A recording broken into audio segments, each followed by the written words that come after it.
Welcome to Nomoi Bay.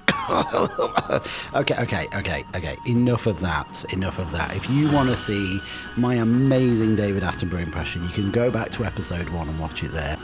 Here today, however, we are going to run through Nomoi Bay as it is right now, following the 5 or 6 episodes that we've done so far.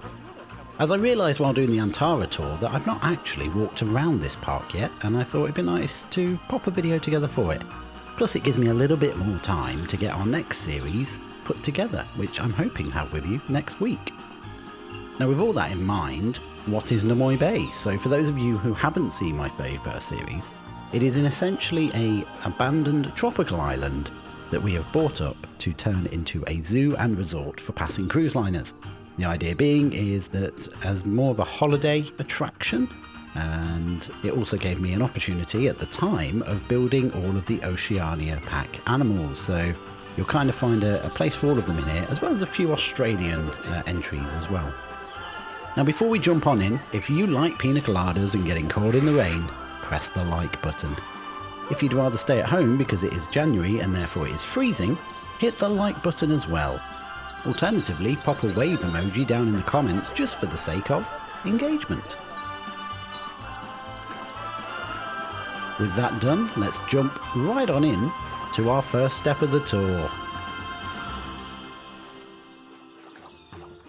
And the other side of the blurry mist, we're going to start off by walking off the boat and along our pier. Now a lot of this you won't have seen, even if you have watched the whole series, because I kind of started building it and it's one of those situations where you have a picture that you really like as inspiration and then you accidentally lose that picture while midway through building. So you get these lovely views as you walk off the boat and go into our unfinished entrance area, and when we do return to Nomoi Bay, this is going to be one of the first places we are going to begin. I like the building, but I want to kind of fill it a bit more. I love the roof really works for me. I'm just not too sure about everything else in there really. This gives us a nice entrance in, nice views as you can see here over to the existing part of the zoo, and then we're going to, as we walk out, magically jump to a little bit more of the finished part of the zoo. Okay, so starting off is something I am actually really proud of. I really like this little side pond. It's basically, as someone described it fairly recently, a rather messed up swimming pool, which is kind of true.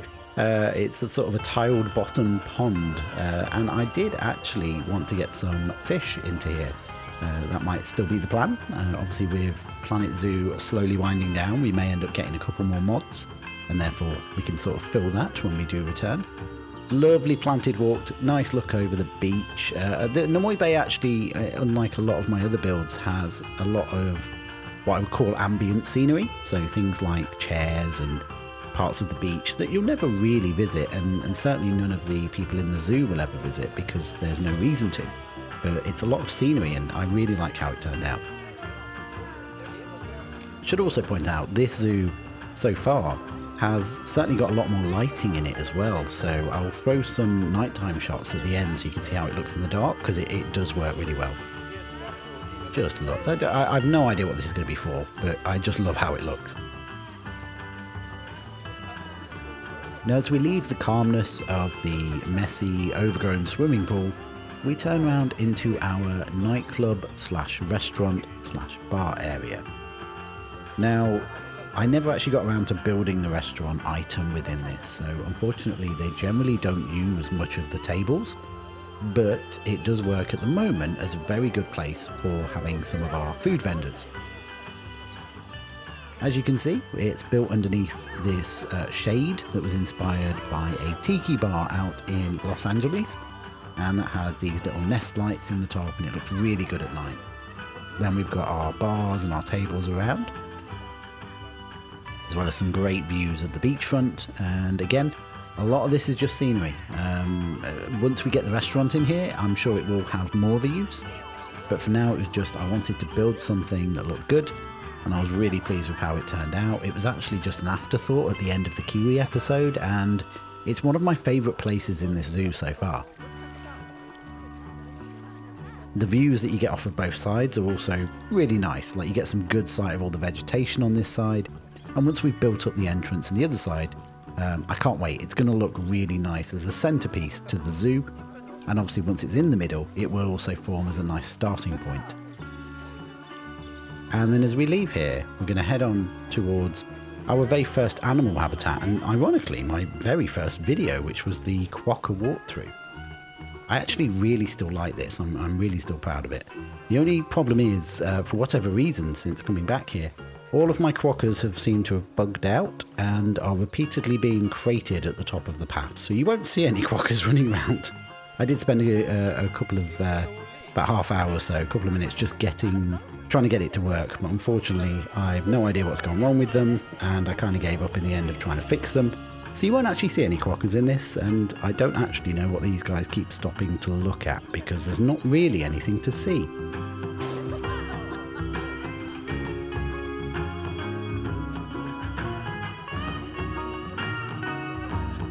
Now as we walk out of here, we're going to turn to the right and we're going to head up our elevated path.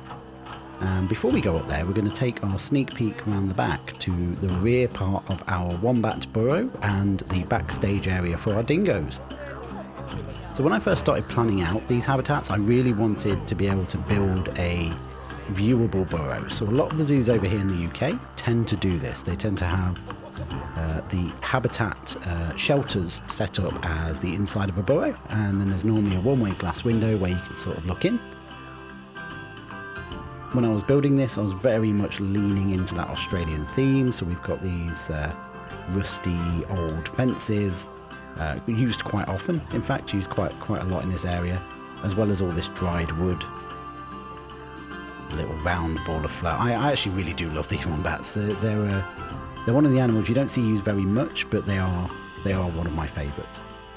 So this was one of my very first backstages, and there's a lot I'd do to improve it, but I'm still really happy with how it's turned out. It's a little bit big as far as scale goes. The doors are alright, but I think it's just more the cages are very, very high. Brilliant animals though, dingoes. If you did miss that episode, that is probably one of the ones I would, if you're going to go back and watch any, this and the little blue penguin episode are one of my favourites. Absolutely love the dingoes.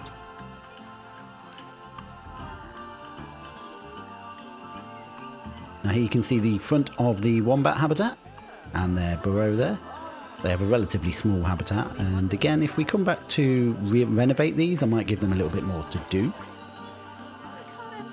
And then just looking down into our dingo habitat, these guys have got a massive area to run around in. And again, I'm really happy with this. It's not overplanted, there's not too much in there.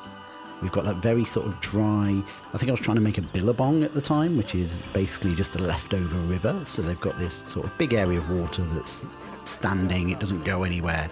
And then we built it into a waterfall to go into the Tasmanian devil habitat further down. Now if we return back down the other way of the path and instead go to the right, we're going to head down onto the beach, which is what we've done here. And that takes us round to our exhibit building, which also has one of the biggest staff buildings that I've built in the zoo here. Around the back of it, we've got a little bit of parking for the little buggies that they drive around, a little bit of storage. This is what I like to do. I like to have a little back area that we can see, and only you'll see that in the video. Obviously no one walks back here really, but certainly in our next zoo we're going to focus very heavily on getting some very detailed back areas brought in. Now this building was meant to be imagined as a bit of a rundown old barn, and I think the wooden top really helps that. Then we've sort of shrunk the exhibits down because I do think they are a little bit too big, giving them a little wooden facade there, and I really like how these turned out. Again, it's very simple, nothing overly detailed, but I do like how it looks, and I think it does work quite well. Now if we jump on in here to our viewing dome, this was the first time the viewing domes came out. Got a little Tasmanian devil having a scratch, I believe there. I'm not quite sure what he's doing.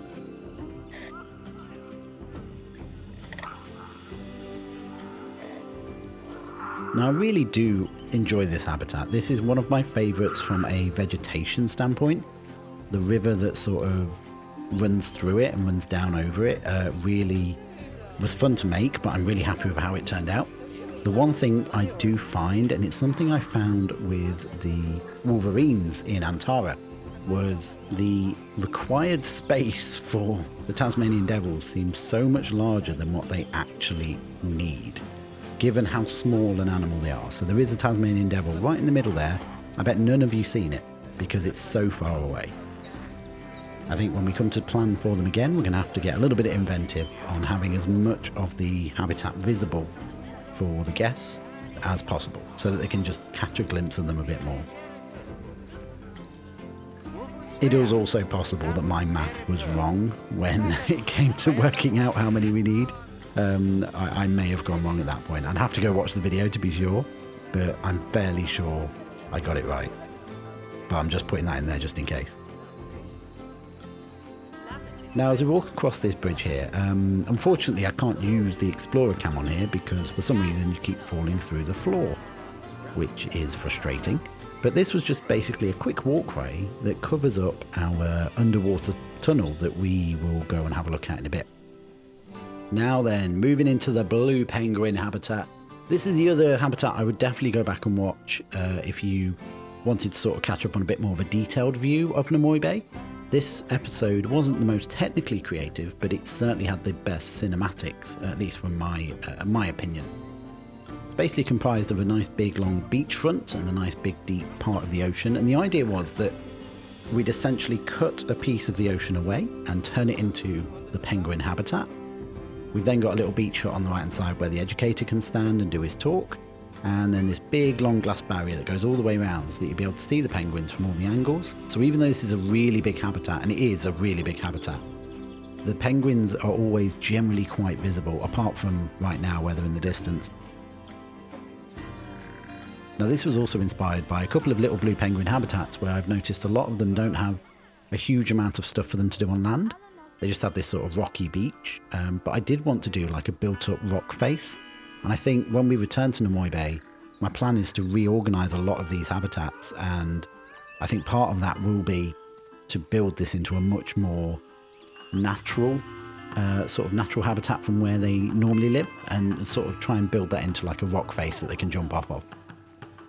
Moving into my recreation of what I believe was called the Genoa Caves, if I'm remembering right, and the idea was we were going to make a little nocturnal house for our Tasmanian devil burrow as well as for our kiwi. And I love how the water looks in here even at night, and again stick around for those night shots, you'll see them there. They do look really nice at night, and this at night goes completely red, so it's a true nocturnal house, and there they are in their burrows. The kiwis were a bit of a letdown, I'm going to be honest. I like them, but they just don't really do much. They don't have much in the way of enrichment items. They're just not overly entertaining, not like the rest of the animals in the pack were. Then as we come outside, we're going to take a quick right again and just have a quick look at our underwater walkway. So we'll just squeeze through all of these people here. Oh, lovely. I only just noticed while editing, to be fair, that the power station on the left is now apparently flooded, which is brilliant. You'll see that as we come out the walkway. So this was inspired by a bit of concept art I found on Pinterest of all places. And the idea was you get to see both the platypus and the little blue penguin habitat from the water side, but also then behind you you've got the views of the ocean. The problem is, as you can see, is you get this very annoying bright band of reflection on the glass, which does make it a bit of a challenge to see through. And I think when we come back I want to keep this, but I also kind of want to design a way that that doesn't happen.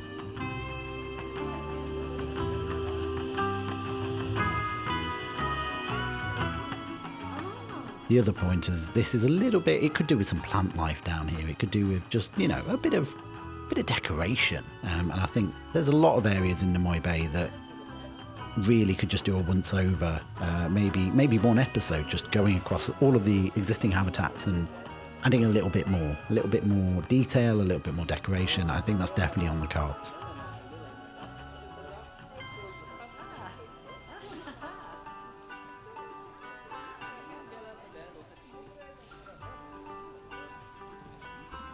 Now for the future of Nomoi Bay, if you've not caught on by this point, I'm not getting rid of the series, we're not stopping the series.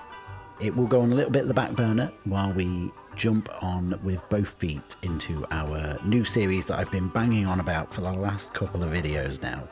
I'm hoping to have that out with you in the next week, a little bit over a week.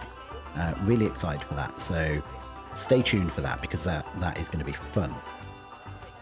Now in addition to our new series and returning back to Nomoi Bay here, there's a couple of new games coming to the channel. Some tried and tested favourites, as well as a couple of brand new ones that I have been asked to review. I'm going to squeeze those in between the Planet Zoo normal videos, so keep your eye out for those. I'm going to leave you now with some cinematic night shots of Nomoi Bay all lit up in its finest glory. All that remains to be said today is if you're not subscribed already, don't forget to tap the subscribe button, pop a comment down below, and I will see you in the next video.